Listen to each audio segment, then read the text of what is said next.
Escuché a mi hija planear robarme desde mi jardín, volví por mi pasaporte y descubrí su traición.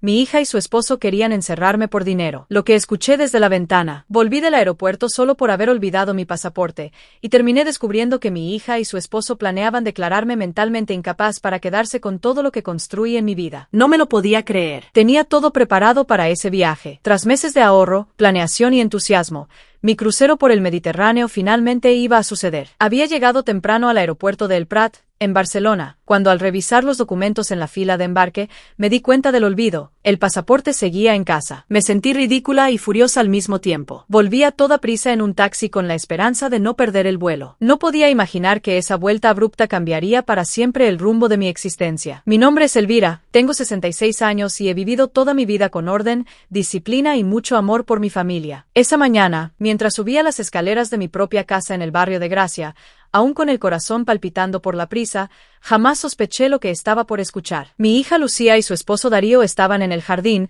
justo donde solían sentarse a tomar café cada domingo. Yo había entrado por la puerta trasera sin hacer ruido, planeando subir, tomar el pasaporte del segundo cajón del escritorio y volverme a ir sin que notaran mi presencia. Pero algo en el tono de sus voces me detuvo. No era una conversación cualquiera. Me escondí instintivamente tras las cortinas de encaje, las mismas que cosí cuando Lucía era pequeña. Ellos no sabían que yo estaba ahí, y sus palabras me cortaron la respiración. Ya no podemos esperar más, Lucía, decía Darío con un tono tan frío que me hizo estremecer. Tu madre está demasiado saludable para su edad. Puede vivir otros 15 años. ¿Realmente vamos a seguir esperando para tener lo que es nuestro? Lo sé, respondió Lucía en un suspiro que me desgarró el alma. Pero es mi madre, aunque últimamente siento que ya no la reconozco. Justamente por eso, continuó él, está empezando a tomar decisiones impulsivas, como ese viaje ridículo en crucero. ¿Qué será lo próximo? ¿Volverse a casar con algún viejo del club de lectura? No podemos permitir que despilfarre todo lo que nos pertenece. Estaba paralizada. Ni siquiera podía llorar. Sentí como si mi cuerpo estuviera clavado al piso, con una furia sorda invadiéndome el pecho. Mi viaje, ¿un capricho de vieja? ¿Mi dinero? ¿Algo que les pertenece? ¿Qué demonios estaba pasando? El abogado dice que si logramos demostrar que tiene deterioro cognitivo, podemos pedir la tutela, dijo él. Lucía no lo contradijo. No defendió mi honor. No dijo ni una sola palabra en mi defensa. Ya hablé con el doctor Esteban, añadió con voz apagada. Dice que es fácil justificar una declaración de incapacidad si mostramos comportamientos erráticos, como este viaje espontáneo. La traición estaba servida. Una hija que había criado con todo mi amor, un yerno al que le había abierto las puertas de mi hogar, planeando despojarme de mis derechos, mi dignidad, mi casa, mi vida. Por un instante, el sonido del claxon del taxi me recordó el presente, pero no podía moverme. Mi pasaporte estaba en la habitación. El crucero aún podía esperar. Lo que no podía postergar era lo que acababa de descubrir. Un plan perfectamente orquestado para dejarme sin nada. Mi mente comenzó a conectar hilos. Las veces que Lucía había dicho que confundía fechas, los comentarios sobre vender la casa porque era demasiado para mí, los consejos de buscar compañía especializada. Todo había sido parte del mismo rompecabezas malicioso. Y lo más doloroso, ya habían involucrado a mi mejor amiga, Teresa, y a mi vecina, la señora Carmina. Lo supe porque los escuché nombrarlas. Pensaban conseguir testimonios de que yo estaba perdiendo la cabeza. El asco me revolvió el estómago. En ese instante, supe que ya no podía confiar en nadie. Mi hija había dejado de ser mi aliada, y el hombre que dormía en su cama era un lobo con traje de cordero. ¿Y saben qué fue lo más humillante? Escuchar a Darío decir, una vez que tengamos la casa y sus cuentas, podemos buscarle una residencia lejos, en Tarragona o en el norte. Así no tendremos que visitarla seguido, como si fuera un mueble viejo. Me dolió, sí, pero también despertó en mí algo que no recordaba que tenía. Coraje, fuerza, voluntad de luchar. Ellos pensaban que podían manejarme como si fuera una anciana frágil y confundida. No sabían con quién se había metido, porque esa tarde, Elvira murió un poco, pero esa noche, nació una mujer decidida a recuperar su libertad, la anciana que fingía. Me escondí detrás de las cortinas durante varios minutos después de que terminaron de hablar. Seguían tomando café como si nada, mientras mi mundo se derrumbaba en silencio. Pero yo no era la mujer que ellos creían que podían manipular. Habían subestimado a Elvira, y eso les iba a costar caro. Tenía que salir de casa sin levantar sospechas. Tomé mi pasaporte y bajé al taxi fingiendo tranquilidad. Le pedí al conductor que no preguntara nada y que me llevara directo al aeropuerto. Durante el trayecto, hablé del clima, del crucero, del mar, como si nada hubiese pasado. Pero por dentro, mi mente iba a 1000 por hora. Sabía que no podía cancelar el viaje. Ellos ya lo esperaban. Necesitaba que todo siguiera su curso, que creyeran que yo era la misma mujer ingenua de siempre. Ya en el aeropuerto, desde un teléfono público, llamé a Teresa, mi amiga del club de lectura. Fingí una charla inocente. pero con una pregunta precisa. ¿Has notado algo raro en mí últimamente? ¿Teresa? ¿Te ha dicho algo Lucía? Hubo una pausa incómoda. Bueno, sí. Hace poco Lucía vino a tomar un café conmigo. Estaba preocupada. Dijo que a veces repites historias o que te olvidas de dónde pones las cosas. Pero yo no he notado nada. Elvira, te veo perfectamente lúcida. Lucía había comenzado a sembrar dudas en mi entorno. Su plan incluía destruir mi credibilidad antes de destruirme legalmente. Con cada palabra, mi resolución se fortalecía. Caminé por los pasillos del aeropuerto como autómata hasta que vi una pequeña tienda de electrónicos. Entré, busqué con disimulo y compré una grabadora diminuta. Si ellos querían usar mis palabras en mi contra, yo también sabría jugar ese juego. El crucero fue una mezcla de tortura emocional y claridad renovada. Rodeada de parejas felices y familias sonrientes, cada noche lloraba por dentro, recordando lo que había escuchado. Pero también tomaba notas mentales, planeaba, reflexionaba, renacía. Al volver 5 días después, actué como si todo estuviera bien. Les hablé del barco, les mostré fotos, les traje recuerdos. Ellos sonrieron, fingieron interés, pero yo sabía lo que estaban ocultando. En mi ausencia, habían movido cosas.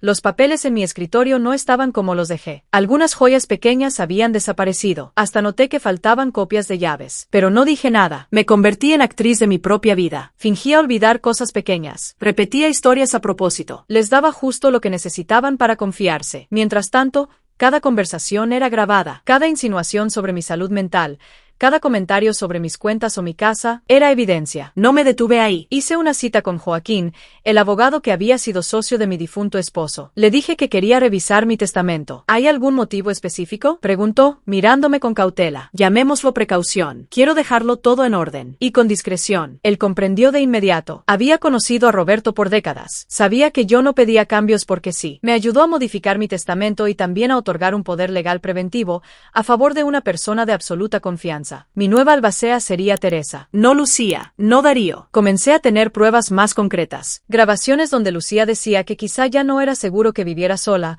o donde Darío proponía hablar con el banco para ayudarme a manejar mis finanzas. Todo era parte del teatro que ellos creían montar. Lo que no sabían era que yo era la directora de esa obra. Un miércoles decidí seguir a Darío. Había notado que ese día siempre salía antes de su trabajo. Lo seguí con gafas oscuras, mi bolso colgado al hombro y el corazón latiendo como un tambor. Lo vi llegar a una cafetería en el barrio de Sanz. Y ahí, lo descubrí, con una mujer joven y 2 niños pequeños que lo llamaban papá. Se abrazaban como familia, reían como familia. Él sacó un sobre y se lo entregó a la mujer. Dinero. Mis piernas flaquearon. No solo planeaba robarme con Lucía, también mantenía otra familia en secreto. Me quedé allí, en una mesa apartada, observando y grabando con mi celular. Esa noche, mientras fingía ver televisión, ellos creían que yo no escuchaba desde la cocina. La grabadora estaba lista. Hay que acelerar esto, decía Darío. El doctor dice que necesita más evidencia. Podemos esconderle las pastillas, hacer que se sienta desorientada. ¿Y si se da cuenta?, preguntó Lucía con un tono de duda que apenas se sostenía. No lo hará. Está cayendo perfecto en el perfil. Todos piensan que está perdiendo facultades. Mi cuerpo temblaba, pero mi mente era un cañón de hielo. No iba a permitir que jugaran con mi salud, ni con mi dignidad. Ellos habían declarado la guerra, pero aún no sabían que su víctima estaba armando una emboscada perfecta. Todas las cartas sobre la mesa. La trampa ya estaba tendida. Solo me faltaba un pequeño empujón para hacerlos caer. Preparé todo con la precisión de una estratega. Les di justo lo que esperaban ver. Una anciana torpe, sentimental, que no se daba cuenta de nada. Cada conversación, cada mirada, cada gesto, lo grabé con paciencia y frialdad. Esperé el momento perfecto para actuar. Y llegó un martes por la tarde. Lucía vino sola, como cada semana. Le preparé café en mi mejor vajilla, como siempre. Pero esta vez, yo tenía el control. Mamá, empezó, he estado pensando, quizá deberías hablar con alguien, un especialista, solo para asegurarnos de que todo está bien contigo. El duelo por papá, los cambios recientes. Ahí estaba, la siguiente fase del plan. Llevarme a un psicólogo de confianza. Uno que seguramente ya tenía instrucciones. ¿Un psicólogo?, respondí con dulzura fingida. ¿Y qué crees que me va a decir? Que todo está bien, seguramente. Pero es importante que lo confirmemos. No es nada grave. La miré con serenidad. Tomé un sorbo del café y sonreí. Lucía, ¿puedo preguntarte algo? ¿Tú crees que he estado actuando de forma extraña últimamente? Titubeo. Bueno, pequeños detalles. A veces te noto confundida, o repites historias, o haces cosas como este viaje de forma impulsiva. ¿Cómo vivir? La interrumpí. Por primera vez en semanas, dejé que mi verdadera voz saliera. Clara, firme, poderosa. ¿Cómo tomar decisiones sin pedir permiso? ¿Eso te parece un signo de deterioro mental? Lucía se quedó helada. Su expresión cambió. Bajó la taza y sus manos comenzaron a temblar. Mamá, no te pongas así. solo me preocupo. Me puse de pie y me acerqué a la ventana. Esa misma desde donde los había escuchado conspirar. La misma donde, semanas antes, creí que mi mundo se venía abajo. ¿Y te preocupa tanto que fuiste a hablar con Teresa y Carmina? ¿Y con el doctor Esteban? Lucía se incorporó de golpe. ¿Cómo sabes eso? ¿Pensaste que no me enteraría? ¿Creíste que podías destruir mi vida sin consecuencias? En ese momento, Darío entró por la puerta principal con su tono habitual de confianza. Usó su copia de la llave, como lo había hecho tantas veces sin que yo supiera. Me miró y notó el ambiente cargado. ¿Qué pasa aquí? Tu esposa estaba explicándome por qué cree que necesito ayuda psicológica.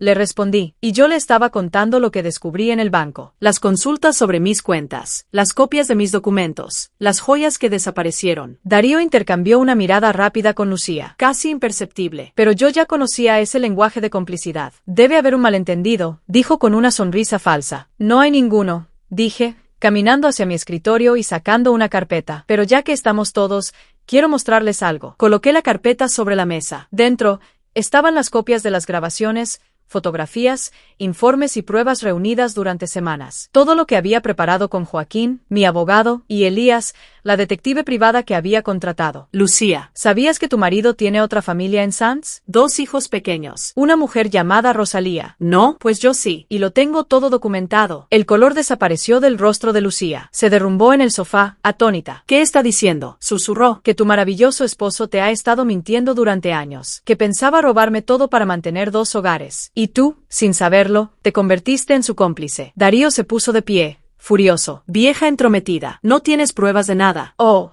sí las tengo, dije, al tiempo que sonaba el timbre. ¿Esperas a alguien?, preguntó Lucía, con la voz temblorosa. Sonreí. Sí. Abrí la puerta. Joaquín entró acompañado de Elías. Ella llevaba una carpeta con más pruebas. Darío retrocedió un paso. Buenas tardes, dijo la detective. Señor Darío, tenemos evidencia de fraude, doble vida con otra familia, y manipulación financiera hacia la señora Elvira. También hemos reunido pruebas de intento de declaración de incapacidad con base en testimonios falsos. Lucía no podía hablar. Solo miraba a Darío, paralizada, pero aún faltaba la última pieza. Otra persona tocó la puerta. Esta vez era Rosalía, la mujer de la cafetería. Entró con paso decidido, los ojos llenos de dolor. ¿Diego? ¿Quién es esta gente? ¿Qué está pasando? Lucía se giró hacia él con incredulidad. ¿Diego? ¿Te llamas Diego? ¿No eras Darío? No es lo que parece. Oh, sí lo es, gritó Rosalía. Me dijiste que tu exesposa se había quedado con todo en el divorcio, que no podías casarte conmigo aún. ¿Y ahora resulta que tienes una esposa legal y te estabas robando el dinero de una anciana? La sala se convirtió en un campo de guerra. Gabriela, perdón, Lucía, se tapó la cara con las manos. Diego trató de salir corriendo. Pero antes de llegar a la puerta, Joaquín anunció con firmeza. La policía viene en camino. Y yo solo me senté, observando cómo todo caía como fichas de dominó. Mi voz fue lo último que escucharon. Pensaron que era una vieja fácil de engañar, pero olvidaron que yo los crié y que conozco cada uno de sus trucos. Perdonar no es olvidar. El sonido de las sirenas rompió el silencio. La policía llegó en menos de 5 minutos. Diego fue esposado sin drama, sin heroicidades, sin posibilidad de escapar de su caída. Ya no era el hombre encantador que manipulaba sonrisas.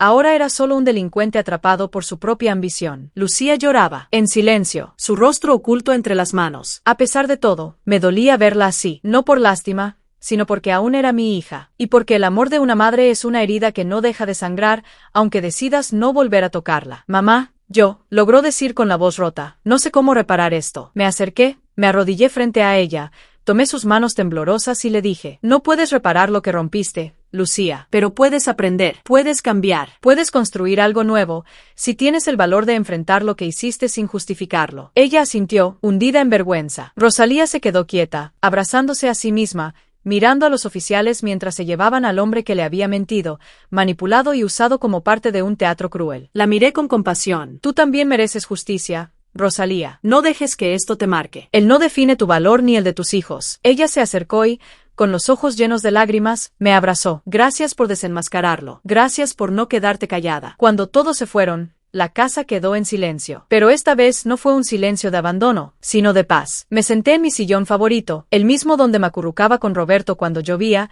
y respiré profundo. Había recuperado mi libertad, y lo había hecho sola. Pasaron los meses. Diego fue condenado a 12 años de prisión por fraude, falsificación de documentos y tentativa de secuestro psicológico. Todas mis cuentas, bienes y documentos fueron protegidos bajo supervisión legal. Incluso el juez ordenó medidas especiales para proteger a otras mujeres viudas de la comunidad. Yo había destapado algo más grande de lo que imaginé. Lucía se divorció. Se mudó a un departamento pequeño y comenzó terapia. No buscó excusas. Asumió su error. Aunque aún me cuesta verla como antes, poco a poco hemos empezado a reconstruir algo distinto, algo real, desde la verdad. Rosalía y yo, contra todo pronóstico, nos hicimos amigas. Nos reunimos una vez al mes, y sus hijos, esos niños adorables que crecieron entre mentiras, ahora me llaman abuela Elvira. Ironías de la vida. Perdí una familia y gané otra. Y lo mejor, decidí volver a viajar. Esta vez, no como un escape, sino como una declaración de independencia. Me fui a Grecia. Caminé por las calles de Atenas, tomé vino frente al mar Egeo, escribí en mi diario con el corazón limpio y las lágrimas liberadas. Ya no era la mujer que necesitaba permiso. Era yo, solo yo. Al volver, Teresa me recibió con abrazos. Isabel me organizó una cena, y en la sobremesa me preguntaron, ¿no tienes miedo de volver a estar sola? Sonreí. Estoy sola, pero estoy en paz. Y por primera vez, la soledad se siente como libertad,